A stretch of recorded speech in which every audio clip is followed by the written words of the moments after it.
Castle of Love and Hate, Chapter 4, First Part. The staggering weight was pushed off by a quadruped machine that called to mind an insect.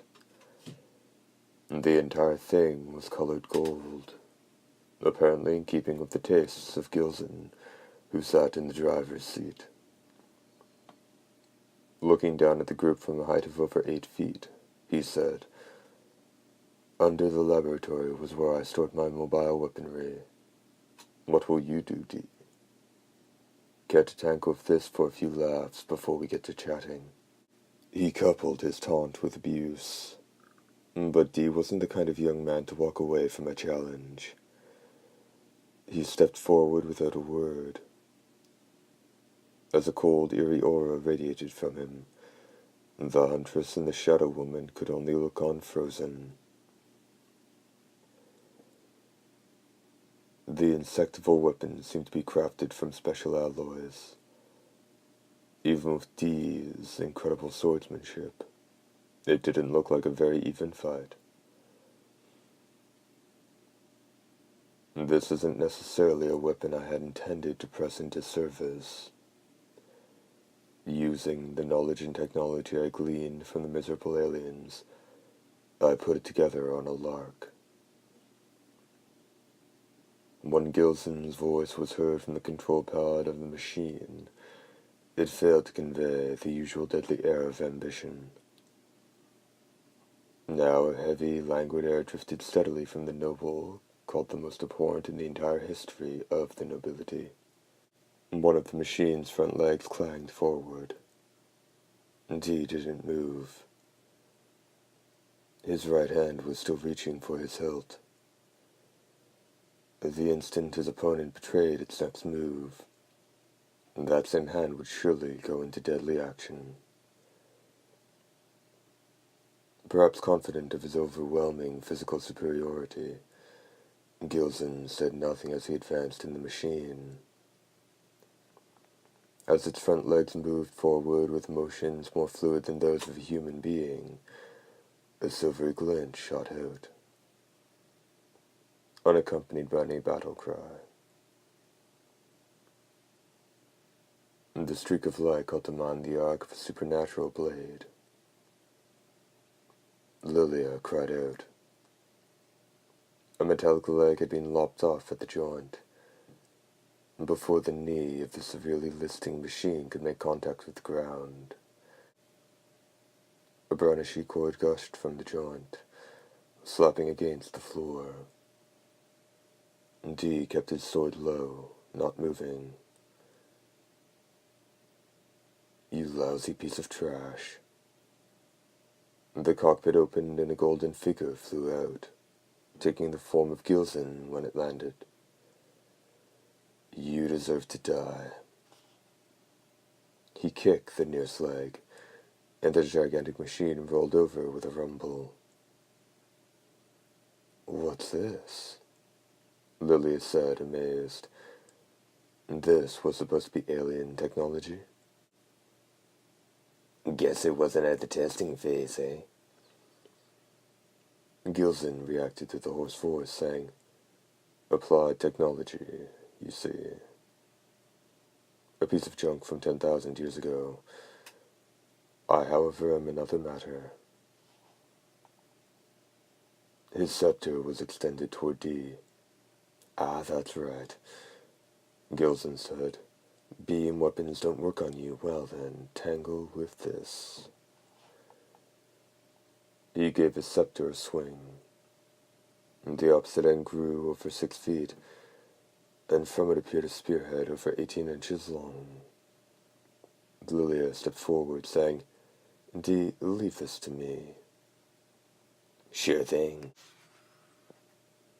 As the hoarse voice spoke, the hunter grabbed Lilia's right shoulder, and in a heartbeat her consciousness sank into darkness.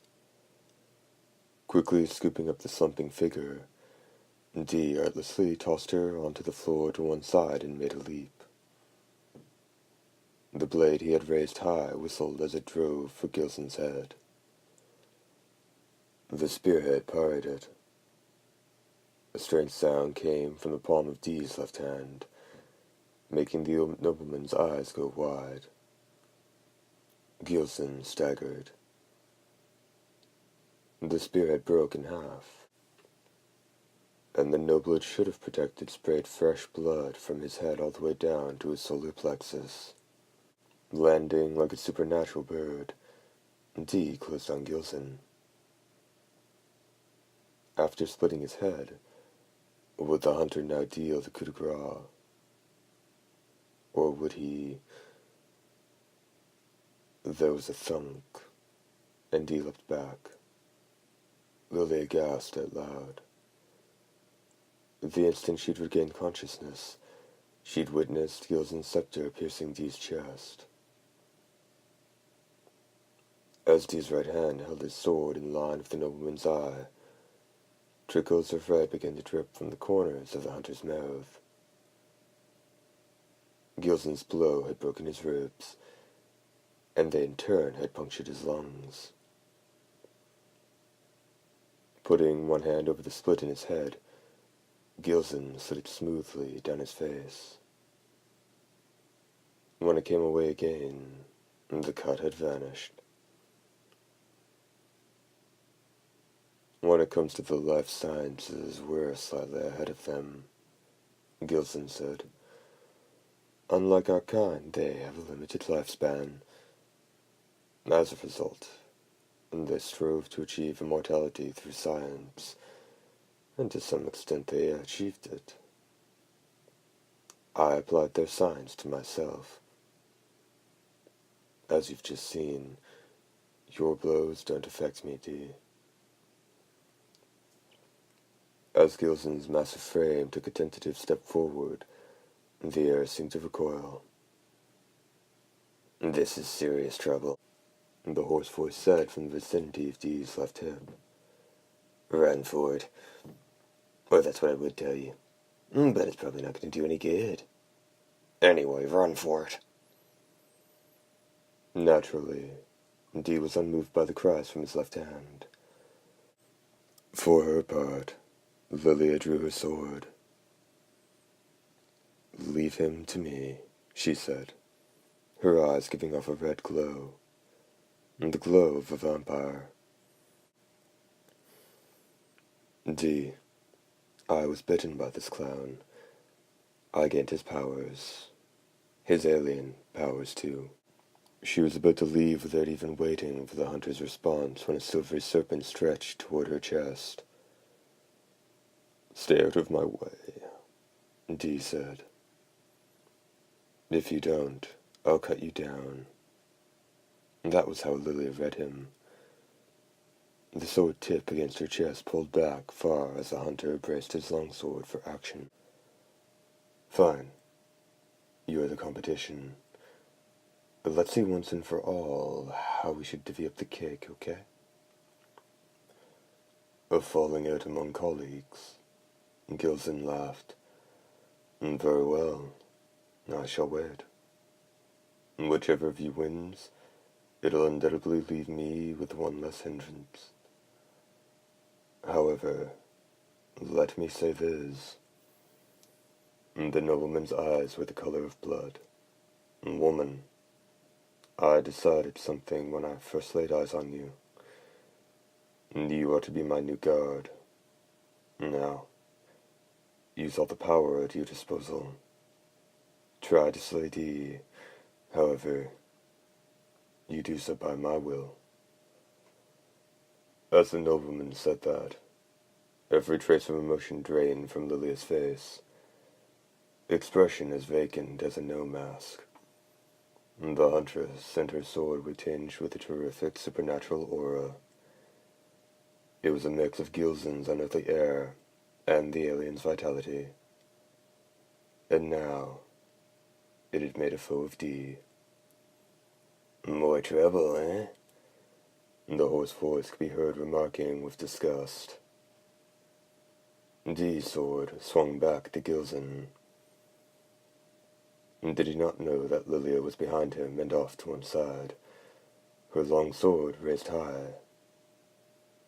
Before Lilia's blade could enter the deadly fray, A troubled tinge surged into her face, as if an invisible hand were drawing back her sword.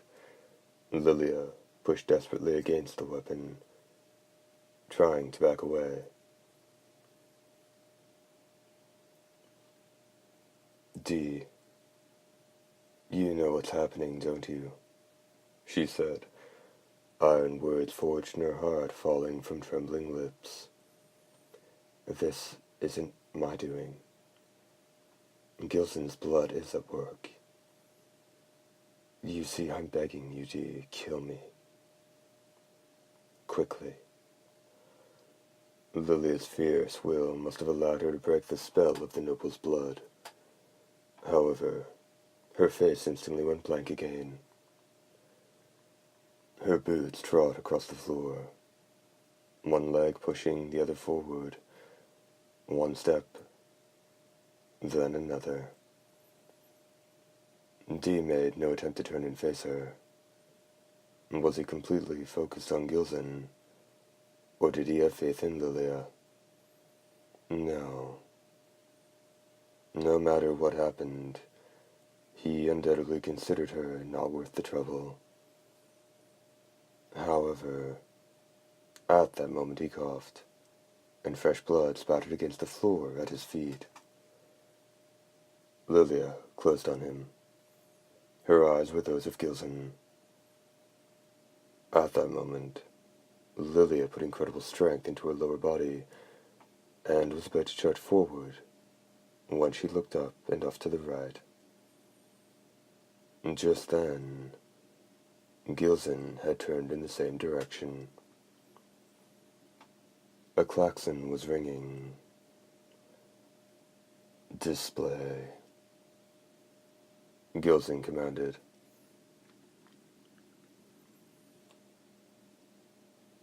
Where his eyes met the ceiling, an elliptical area formed, depicting a scene of blue sky and a white peak. It was a view of the outside. Off in the distance, 4 aircraft that seemed to be helicopters were approaching. Here's something rare. They called these helicopters long ago. The style has changed, but they're still in use some 10,000 years later. Are they so very useful, or has there been little progress? They're carrying real trouble, the hoarse voice said. Nuclear missiles, Lilia murmured absent-mindedly, but it was unclear whether that was the influence of Gilson's blood at work. Some fools, some human representative who no longer remembers how fearsome Gilson can be, must have dispatched them on learning of my return. Indeed, a truce for the time being. No. Gilson turned in amazement to find a stark flash of light right before his eyes. As his head was being split once more, he declared, "Sacred ancestors freak." Bloody foam erupted from his mouth, and just as it was about to hit the floor, the nobleman suddenly vanished. He teleported. Lilia opened her eyes wide and gave her body a ferocious shake. Gilson's spell had been broken. Apparently she could recall what had happened, but she said, "Dee." When she turned, she found the young man in black had already sheathed his blade. But he probably gone to do something about the missiles, the hoarse voice replied. Noble castle or not, it won't be able to weather a direct hit from a nuclear warhead. If those are tactical warheads, one should be enough to vaporize everything. They're closing on us. By the size of them, they're about 500 yards from safe detonation range. 400, 3... Oh, there it is.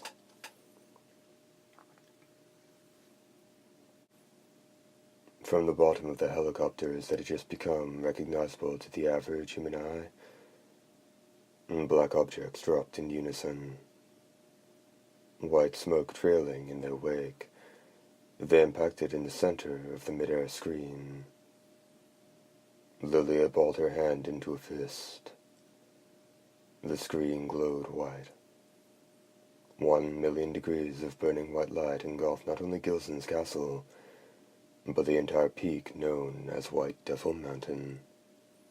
First part, end.